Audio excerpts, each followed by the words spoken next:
Guys, আশা করি সবাই ভালো আছে। আমিও ভালো আছি।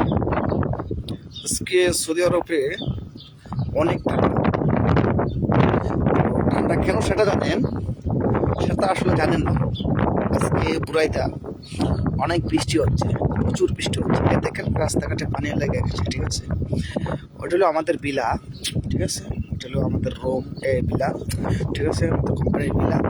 দেখেন প্রচুর ঠান্ডা কিন্তু, ঠিক আছে। সৌদি আরবে আজকে প্রচুর ঠান্ডা দেখেন।